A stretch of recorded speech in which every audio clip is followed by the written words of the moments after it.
What's up, everybody? Welcome to Podcast Now. I'm Alex. In this video, I want to talk about why I am getting Disney's Epic Mickey Rebrushed, a game that is actually not coming out in the beginning of September to compete with the 500 other games. No, but this is a game I'm really excited for. It's a game that, going back to the 2010 version, I actually picked it up. I found it at a physical, kind of like a retro game store over the summer, and I thought, you know what? I played the game originally when it came out, and I don't think I actually went all the way through. It's kind of during my renting age where I rented primarily like PS3 type era games, but I dipped into the Wii games on occasion. I kind of stuck to just basically like a 5 to 10 lineup of Wii games growing up, but Epic Mickey was one I do remember renting and I do remember playing, and I also just remember liking. I know the reception for it at the time, and especially when they made the sequel game, it kind of went downhill, right? Like the reception to it has never been like overwhelmingly positive. I think it's kind of gained traction over time where it's like this was a really solid, if not like really good game that, there was a couple things holding it back. People will oftentimes talk about like the camera work, but I think the basic platforming, the multiple different ways of platforming and puzzle solving, the unique environment, the unique kind of situation that Mickey is in, right? The story, the theme, all of that stuff was really good. Overall, it was just kind of held back by a couple things for the time. So to find out that it gets a remake, and I think a proper remake 14 years later, right? We're not talking about a game that's 6-7 years old getting a remake, and being made by Purple Lamp, the makers of really what we've seen just recently with SpongeBob. I really like that move. I really do. I think they are one of, if not the best, kind of remaking, teams. And when you find out that they, are doing something like this, I get excited. I think that they are going to do it respectfully, in all the right ways. And we've heard like this is a faithful remake. This is pretty much what you remember of the base game, but the visuals, it's actually funny because I've seen so much gameplay of Epic Mickey. This one, Rebrushed, I've seen so many visuals that I kind of thought, I almost fooled my mind into thinking this is what the game always looked like. Then if you go watch some of the Wii gameplay, it's like, holy Jesus, like that's not what the game once looked like back in the day. But what we've heard so far is that, this game is going to be very close to like a one-to-one thing while making, and this is something that I always try to stress, right? While making, I think, the right modern changes. When you talk about making a game for a modern audience, I know that comes off wrong to some people, and I absolutely understand it. I think it really comes down to, well, what parts of it are you making for like the modern audience? And for a game like Epic Mickey, it should be the camera work, it should be the controls, it should be how the game actually kind of functions,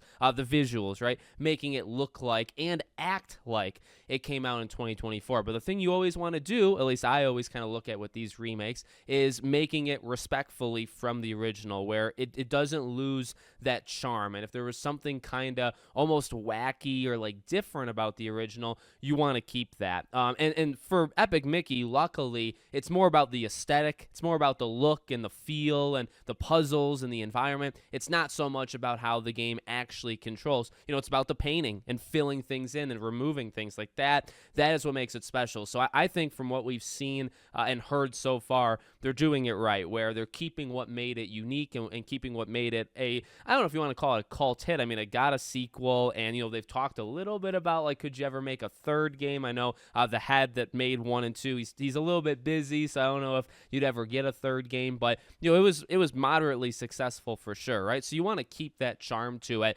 but some things haven't aged well, and some things maybe arguably never worked in the first place, right? So those are things you all want to, move forward in the modern day. Another thing that I like to throw into these videos of, why I'm getting them is simply the release date. We can talk a little bit about price. So this is, you think of the Lollipop Chainsaws. I think Dead Rising isn't full price either. We're getting, September is actually full of, whether you want to call them cult classics or whatever. Lollipop Chainsaw is definitely more of a cult classic, but we're getting a lot. Dead Rising Deluxe Remaster, Lollipop Chainsaw Repop, and Disney's Epic Mickey Rebrushed. All three come out, and they are somewhat staggered. Epic Mickey is actually the last of those three to come out. The joke I made in the beginning, a big part of why this is actually circled in my calendar is because of that separation. This game, I think, has one of the better release dates in September where it's not competing with everything. Early September, you got the Astros of the world and Harry Potter Quidditch and Space Marine 2 and all that. But even like Lollipop Chainsaw, I think, comes out the 12th. I think Dead Rising comes out the 19th. So Dead Rising's a little bit removed from it as well. And then Epic Mickey is on the 24th. And I don't mind this one actually all that much. If you pre-order, you get it 24 hours early access. Games are experimenting, and I'd say going way too far with purchasing. You spend 20, 30 extra bucks, you can play the game 3-4 days early. I really hate that. More and more games are doing it. For this game, it's free. All you're doing is pre-ordering it. That's okay. You get it a day early. So the 23rd or 24th, depending on how you look at it.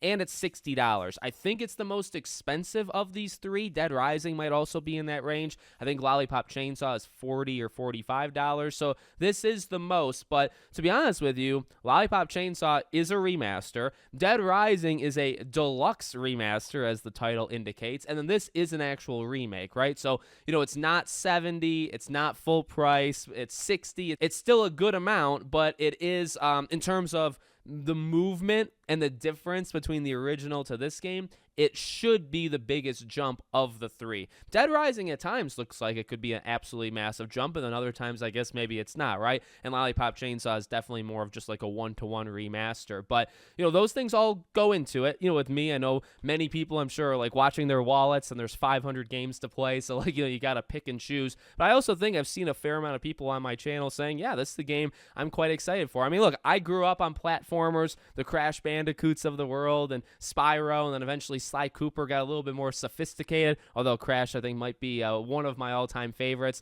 So Epic Mickey, I mean, it falls in.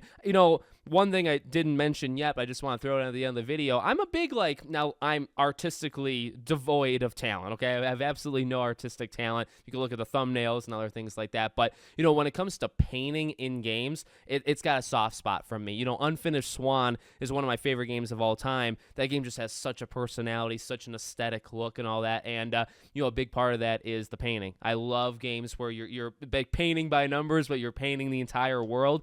Now, Epic Mickey's not the same. Like, Unfinished Swan is basically an empty world until you kind of fill it in. And I think that's why it's just so special. Epic Mickey is about, like, removing and putting in paint. And, it's in certain things. But, it's more puzzle-oriented and things like that. It's just something to throw in there. Like, I like that mechanic. It is a platformer at heart. It's a side-scroller platform at certain points. It's a 3D platform at other points in the game. And then, it also has a really cool paint gimmick, and in a good way, a gimmick in a good way. So I'm really excited for it. Of all the September games, I think like Astrobot very much stands out, but Epic Mickey is one that I've been excited for a very, very long time. And I've already made videos on pretty much all of these games. Lollipop I do want, but I might get it later. Dead Rising, I've always been kind of 50-50 on that franchise. Epic Mickey, of those three, is the one that, not even just recently, I've always kind of circled Epic Mickey of like, yep, that's the one I'm getting for sure. The other ones I might get eventually, but Epic Mickey is a for sure kind of purchase. So